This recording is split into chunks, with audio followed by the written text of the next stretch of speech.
Then है religion. Religion जो है उसको सोशियोलॉजी कैसे देखती है। इस फर्स्ट तो रिलीजन जो है वो सोसाइटी में कैसे फंक्शन करता है और बाकी इंस्टीट्यूशंस के साथ कैसे लिंक्ड होता है। ठीक है। सेकंड है कि सोशियोलॉजी कंपैरेटिव मेथड यूज़ करती है रिलीजन को स्टडी करने के लिए। थर्ड है कि जो इंस्टीट्यूशंस हैं वो सोसाइटी या कल्चर से कैसे रिलेटेड है, या जो रिलीजियस बिलीफ्स हैं, प्रैक्टिसेस हैं, इंस्टीट्यूशंस हैं, वो बाकी जो इंस्टीट्यूशंस हैं या सोसाइटी है, कल्चर, उसके साथ कैसे रिलेटेड है। जो एम्पेरिकल मेथड होता है उसको सोशियोलॉजिस्ट कहते हैं कि एम्पेरिकल मेथड का मतलब है कि आप कोई भी जजमेंटल अप्रोच नहीं रखोगे जब आप रिलीजियस फिनोमेना को स्टडी कर रहे हैं तो। देन जो कंपैरेटिव मेथड है वो ये कहता है कि आप सोसाइटी को एक लेवल पे लेके आते हैं अगर आप कंपैरेटिव मेथड यूज़ करते हैं तो, क्योंकि आप कंपेयर करते हैं फिर सोसाइटीज़ को रिलीजियस बेसिस के ऊपर। ठीक है। और ये हमें हेल्प करता है एक स्टडी कंडक्ट करने में जो कि जिसके अंदर कोई बायस नहीं है, कोई प्रीजुडाइज नहीं है, क्योंकि जब आप कंपेयर कर रहे हो तो आप बायस नहीं हो सकते हो, आप दोनों चीज़ों को के सेम पैरामीटर्स के ऊपर आप उनको कंपेयर करते हो। ठीक है। प्रीजुडाइज का मतलब होता है कोई भी पहले से जजमेंट बनाया हुआ या कोई भी पर्सपेक्टिव बना लेना पहले से ही।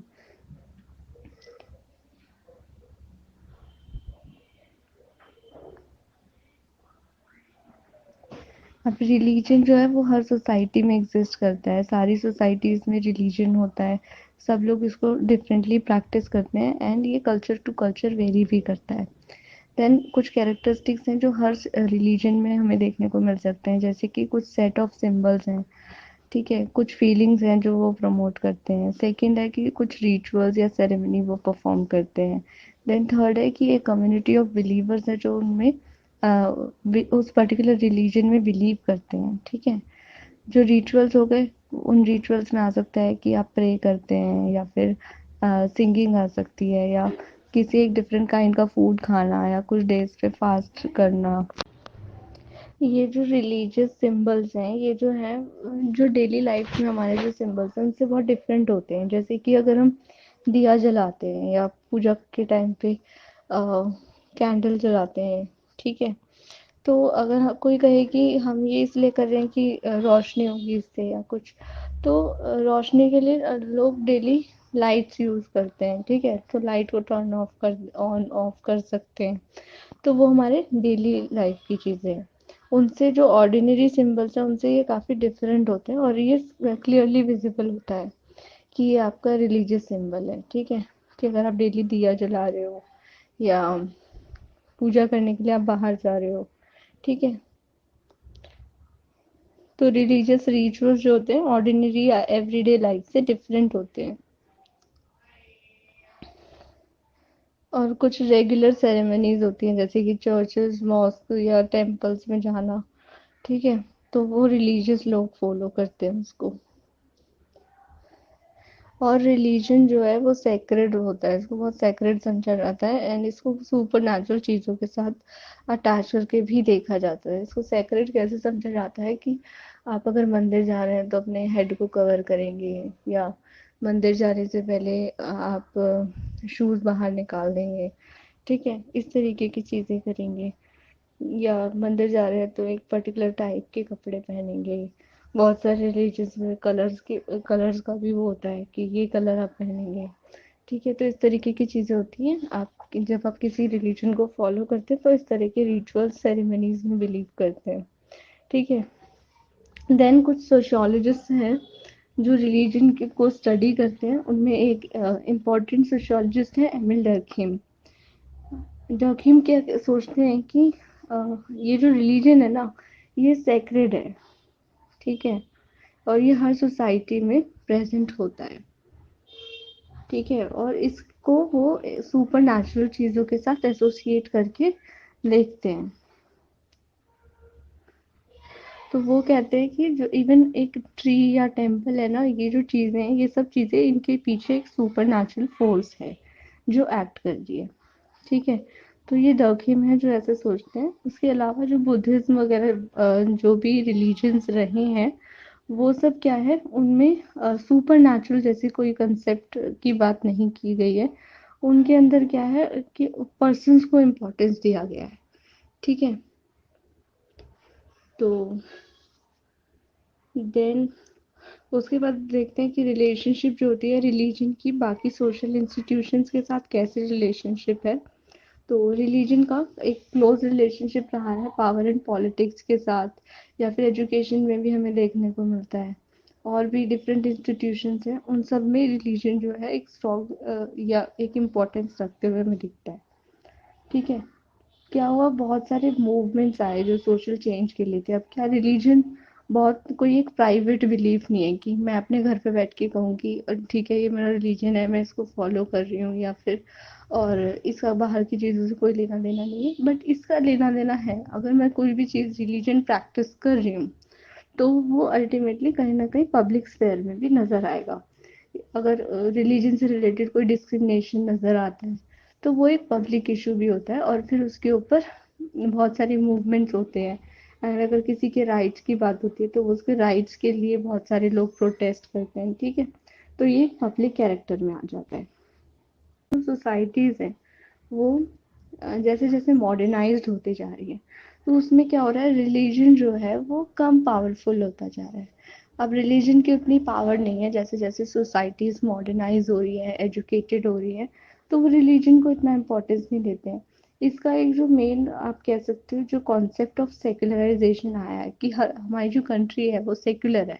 तो जब हम अपनी कंट्री को सेक्युलर बुलाते हैं तो दैट मीन्स कि उसमें सारे जो जितने भी रिलीजन है ना सब उसमें इक्वल हैं। कोई भी रिलीजन ये नहीं है कि ये आपसे सुपीरियर है या ये इन्फीरियर है, सारे रिलीजन्स जो है इक्वल है एक सेक्युलर कंट्री में। एंड स्टेट का अपना कोई रिलीजन नहीं है तो स्टेट भी कोई किसी रिलीजन को प्रमोट नहीं कर सकती है। तो यहाँ से भी एक रिलीजन जो है वो पावरफुल नहीं हो पा रहा है, ठीक है। रिलीजन पावरफुल कब होगा, जब एक रिलीजन को सुपीरियर समझा जाएगा या सब उसको प्रमोट करेंगे, ठीक है। उसके बाद है मैक्स वीबर ने, जो कि कॉन्फ्लिक्ट सोशियोलॉजिस्ट है। उन्होंने भी रिलीजन को स्टडी किया, रिलीजन के बारे में उन्होंने डिफरेंट एस्पेक्ट्स में इकोनॉमिक बिहेवियर को स्टडी किया रिलीजन के साथ। तो वीबर ने क्या स्टडी किया कि कैल्विनिज्म को स्टडी किया वीबर ने, और उन्होंने बताया कि जो कैल्विनिस्ट होते थे वो लोग इस चीज़ में बिलीव करते थे कि गॉड एक चीज मतलब सुपर नेचुरल पावर है जो एग्जिस्ट करती है, ठीक है। एंड वो गॉड को बड़ा ग्लोरीफाई करके दिखाते थे कि ओके गॉड गॉड ही उनके लिए सब कुछ है, ठीक है। और उनके जितने भी काम होते थे वो सारे गॉड के अराउंड ही घूमते थे। कि वो लोग बिलीव करते थे कि सारी चीज़ें जो है ना प्री डेस्टाइंड है, कि आपका आप हेवन में जाएंगे या हेल में जाएंगे ये भी पहले से डिसाइडेड है, ठीक है। आप कैसे काम कर रहे हैं उन चीज़ों पे उन चीज़ों को उन चीज़ों का इफेक्ट पड़ेगा या नहीं पड़ेगा वो बाद की बात है, बट आप जैसा काम कर रहे हैं उनको समझा जाता था कि वो गॉड आपको साइन दे रहे हैं कि आपके साथ जो हो रहा है, कि आपने कुछ बुरा किया होगा किसी के साथ तो आपके साथ ऐसा हो रहा है। तो ये सब चीज़ें क्या है प्री डेस्टाइन सोच ली जाती हैं। तो ये कैल्विनिस्ट ऐसा बिलीव रखते थे, ठीक है। वो सोचते थे कि अगर आप सक्सेसफुल हो रहे हो तो यानी कि गॉड आपसे खुश है, ठीक है। तो इस तरीके का वो समझते थे। और ये जो भी इनका प्रॉफिट कह सकते हैं हम, जो भी प्रॉफिट इनका होता था उसको किस लिए यूज़ करते थे, बाकी अदर ह्यूमंस के लिए यूज़ करते थे, या फिर किसी होली पर्पस के लिए ही यूज़ करते थे, जो भी इनका इन्वेस्टमेंट रहता था, ठीक है। वहीं पे कैपिटलिज्म जो है वो एक कॉन्सेप्ट था इन्वेस्टमेंट का। जो कैपिटलिज्म था वो जो इन्वेस्टमेंट की बात करता है तो वो ये कहता है कि आप जो ज़्यादा से ज़्यादा गुड्स बनाओ, ज़्यादा से ज़्यादा चीज़ें बनाओ, उनसे जो है फिर प्रॉफिट आएगा, फिर उस प्रॉफिट से और कैपिटल अर्न करो, फिर उससे और कैपिटल अर्न करो। तो उनका जो कॉन्सेप्ट था वो था इन्वेस्टमेंट का, ठीक है। तो वीवर ने कैल्विनिज्म से बड़ा एक आर्ग्यूमेंट क्रिएट किया यहाँ पर कि रिलीजन का एक जो है इन्फ्लुएंस हमेशा रहता है इकोनॉमिक डेवलपमेंट के ऊपर।